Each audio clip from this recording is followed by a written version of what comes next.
Hey friends, Ash here with JenSense, and today I'm coming at you guys with a This Week in Fragrance video. So I'm going to be talking about some fragrances that have been announced over the past few weeks or so. Obviously, with everything that's going on in the world right now, there are not that many new releases coming out, which is completely understandable.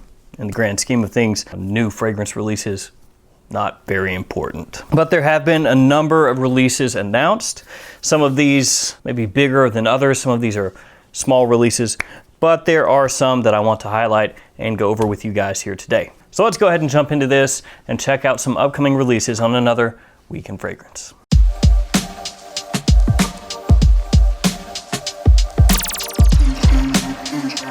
First off, let's talk about the new Le Male Pride Collector's Edition by Jean Paul Gaultier. I've actually seen some posts online where some people are getting pretty pumped up for this release. So let's talk about that really quickly. This is from the house, Jean Paul Gaultier. The Le Male Pride Eau de Toilette Collector's Edition is proud to present a rainbow of tolerance. The iconic sailor belts, this time in a colorful edition, are the embodiment of masculinity and freedom. And the well-known sensual composition reminds, long live the beauty of our differences. This collector's edition is going to be available as of May this year, 2020. This collector's edition is going to be available as of May this year. And it's got a top of bergamot, lavender, artemisia, mint, and cardamom, a mid of orange blossom, caraway, and cinnamon, and a base of amber, tonka, vanilla, cedar, and sandalwood.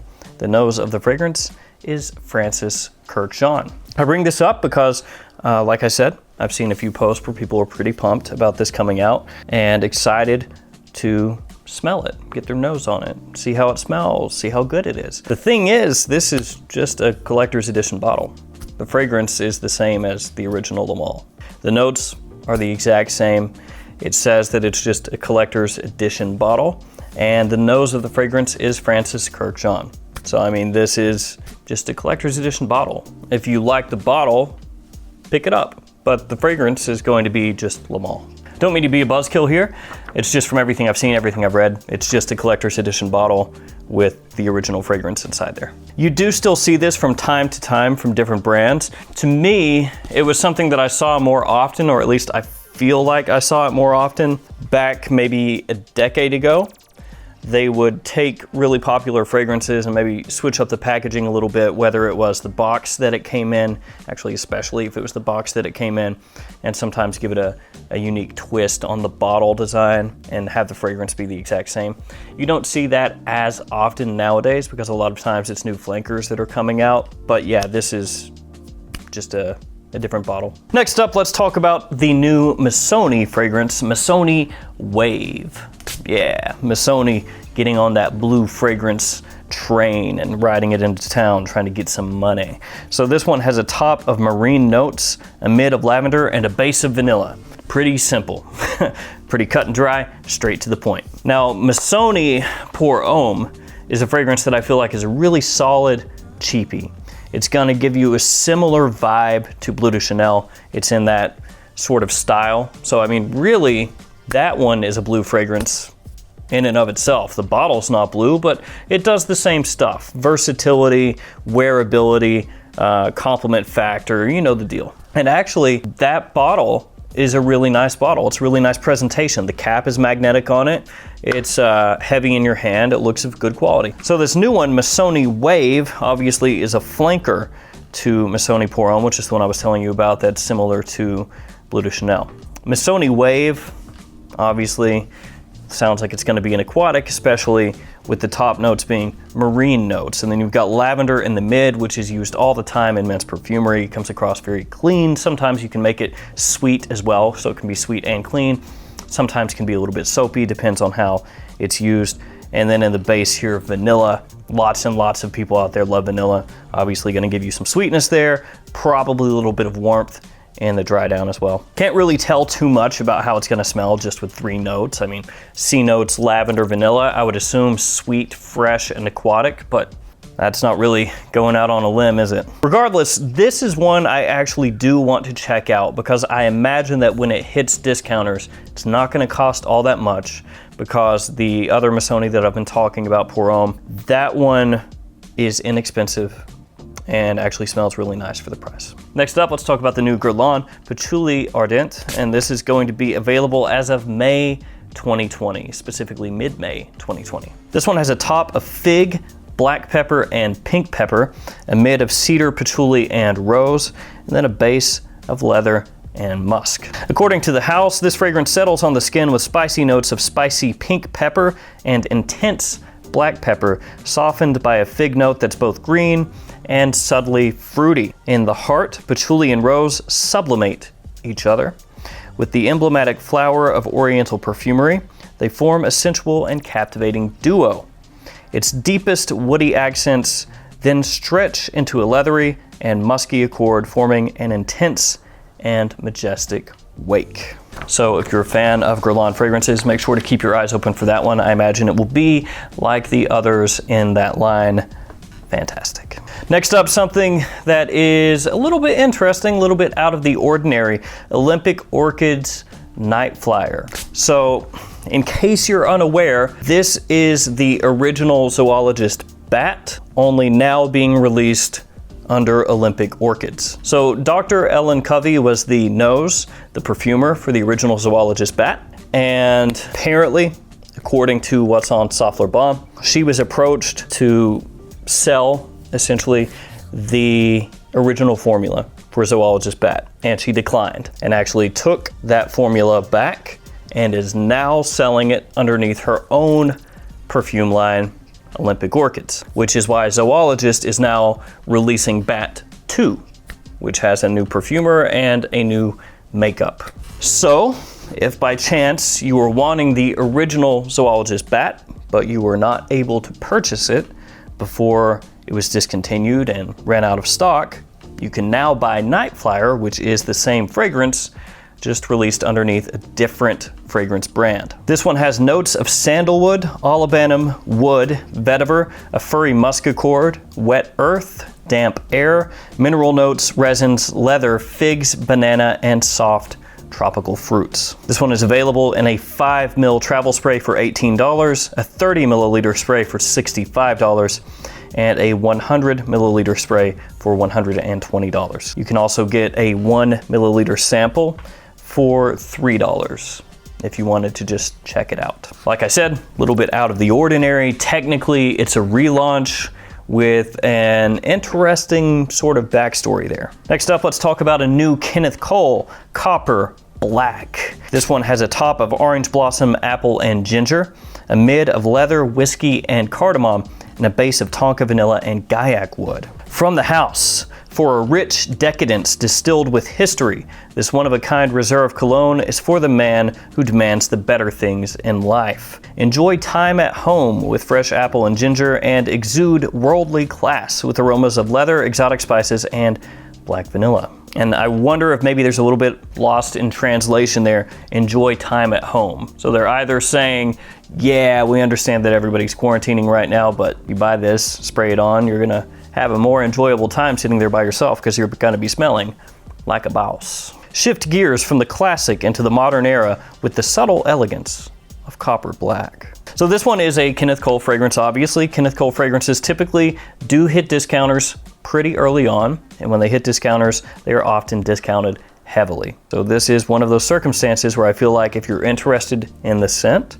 wait just a little bit. It's gonna hit discounters, you can pick it up, save a lot of money that way. Kenneth Cole is kind of hit or miss with their fragrances. A lot of them do end up coming across cheap smelling, but they do have a few out there that are better than you would expect. So this is one I will try to check out, but I'm gonna wait until it hits discounters. Next up, a quick follow-up on Carolina Herrera CH Beasts. So I've done a first impression on CH Beasts. I've not done a review on it. I'm not working on a review at the moment on it, but I probably will in the future. I did not have official notes for that, and now I have found some notes online, but honestly, it's not a whole heck of a lot. Top has aquatic and spicy notes. The mid, clary sage and green notes, and the base, amberwood. It's what I was able to find, a whole 5 notes there. So CH Beasts is going to be a follow-up to CH Kings, and CH Kings I thought was not very good, and the packaging on there pretty tacky as well. CH Beasts also tacky with the packaging, don't really like it. Don't think it's classy. It looks like an Ed Hardy fever dream or something. And the quality is not really what I would want for the price that I paid for it. I think at discounters, when it's available, it's still in the $65 to $70 range. I'm talking about CH Beasts. Could be off on that a little bit, but I'm pretty sure it's right around that range, 65, 70 bucks. And to me, that's too much. It smells like a $30, $35 fragrance at best. And it's just not really appealing to me. It's better than CH Kings, but my first impression of CH Beasts was iffy at best. Anyway, just wanted to run through that really quickly, the notes, since I've found those now. Next up, we have a new limited edition fragrance from DKNY. So I imagine not too many people excited about that, but it's been announced. Hit the beach with original DKNY Men's Summer Limited Edition 2020. I don't know if that's gonna happen, but that's what the brand says. I mean, some beaches technically are opening up, so. A woody, watery blend of bright, juicy fruit, warm timber, and pulsating earth notes. Pulsating earth notes, that's weird. Captures the effervescent energy of summer. A top of lemon, mandarin orange, apple, and pink pepper, with a mid of nutmeg and cedar, and a base of amber, musk vetiver, and amber wood. Now, when I read that note breakdown, it seems like a pretty appealing note breakdown as far as, summer edition fragrances go. There's a lot in there that people are typically drawn to. I mean, you've got lemon, orange, apple, pink pepper all in the opening, so it's gonna be sweet, fresh, bright, most likely with a little spicy pop. We've got cedar, musk vetiver, amber wood, amber, so I imagine it's gonna be clean, sort of warm, modern woods. But yeah, DKNY limited edition 2020, their summer edition. After that, we have a new Vince Camuto fragrance, Terra Extreme. And Vince Camuto is one of those fragrance lines, fragrance houses that gets overlooked. They are typically inexpensive from discounters, but they've never really had that one fragrance that put them on the map. Everything seems to come out and they'll get maybe a very small cult following for some of their fragrances, but none of them really take off. As I mentioned, Camuto fragrances typically are inexpensive from discounters. When I smell them, usually I'm not blown away by them. They're passable, they're okay, they're kind of dumb reach casual fragrances typically. Some of them are better than others. Some Camuto fragrances I think are decent buys for the price, but a lot of times you smell them and you're just like, it's okay. It just they're forgettable. Anyway, this new one, Camuto Terra Extreme, has notes of orange blossom, geranium, ginger, cinnamon, rum, vanilla, tonka bean, and sandalwood. So when I read this Terra Extreme, what I think of just by the name is earthiness. Something earthy and extreme, obviously, like an overload. But then I look at the note breakdown and you've got some florals in here, geranium, orange blossom, and then ginger, cinnamon, rum, vanilla, tonka, sandalwood. So you've got creamy, sweet, boozy, spicy, and then a little bit of freshness off the top. That's how it comes off to me. Nothing here really seems like earthy. Still yet though, this is a combo that gets used fairly often. Rum, vanilla, tonka, sandalwood, cinnamon. Those together work really well. So this is one that I do hold out some hope for, especially if it hits discounters and it's not too expensive. If it's one that comes across with a bit of booziness, sweetness, and that spice, probably gonna be an easily worn, very likable kind of fall time fragrance. Of course, could be completely wrong. That's just me going off these notes here. Could get it in and it could be something completely different. Next up, let's talk about 3 new fragrances from L'Occitane. Now that is a house that I really, really like. Eau de Beau is a great fragrance. Eau de Cade, also very nice. These ones are Oud Praline, Musk Rose, and Amber Almond. Oud Praline has a top of cardamom and ginger, mid of almond and cilantro, and a base of caramel and oud. This fragrance combines an irresistible blend of caramel and nuts, married with the intensity of oud wood. Balanced with fresh spicy ginger, cardamom, and coriander, gives this fragrance a light and wearable scent. Interesting. This one's interesting to me because it's got caramel and oud in the base, so you might be thinking sweet, maybe even a little bit smoky, dense, rich, but then the brand themselves say that it's a light and wearable scent. So kind of interesting there. It's an oud fragrance with praline. I mean, the name of the fragrance is oud praline, but the way that they word it makes it seem like they're going more for like a springtime fragrance. Next up, Musk Rose has a top of fruity notes, lychee and candy, a mid of saffron and May Rose, and a base of musk and patchouli. This is an exclusive floral fragrance with a rich, musky scent. A captivating, sensual blend of rose, patchouli, and candied fruit, all enveloped in a very rich, musky character. And then the last one, Amber Almond, has a top of cilantro and saffron, a mid of mirabilis, almond, and frankincense, and a base of amber oud, cashmere wood, and cypriol. Now, mirabilis is a flower, and I am not familiar with that. I'm not sure how that smells, so don't really have any information as far as that note goes. And this one is an exclusive fragrance combining warm almond and rich amber notes. A fresh fragrance combining spicy top notes, tamed by soft almond and enveloped by ambery richness.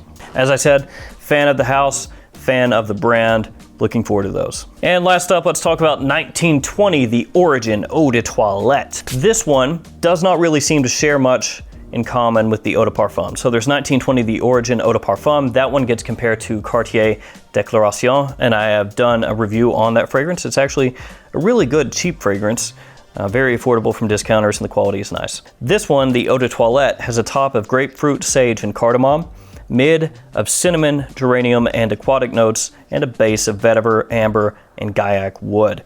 Now, the only note that's really shared between the Eau de Toilette and the Eau de Parfum is cardamom. So this looks to be a complete departure from the Eau de Parfum. So even though it's the same fragrance name and just the concentration is changed, Eau de Toilette, Eau de Parfum, it looks like they're taking this a completely different direction. Like I said, the Eau de Parfum, similar to the Cartier Declaration, Eau de Toilette looks more like it's going to be a fresh, aquatic sort of fragrance with most likely sweet woods. There also looks like there's going to be a bit of spice in there, maybe a little herbal pop in the top, but that's what 1920 the Origin Eau de Toilette looks like. Doesn't look like it has a lot in common with the Eau de Parfum, but if it is like the Eau de Parfum in terms of price, it's going to be yet another fragrance that hits discounters and probably is going to be going for 25, 30 bucks. So if that one sounds interesting to you, make sure you keep your eyes open for it and scoop it up when it hits discounters. And that, guys, it's gonna wrap it up for me for this week in fragrance. I don't imagine there's gonna be another one of these for another probably 3 weeks or so, if I had to guess, 3-4 weeks, with how slow things are being announced at the moment. I guess let me know in the comments which of these fragrances seems most interesting to you. Thanks so much for hanging out with me today. Stay safe out there. I'll see you tomorrow with another fragrance video. See you guys.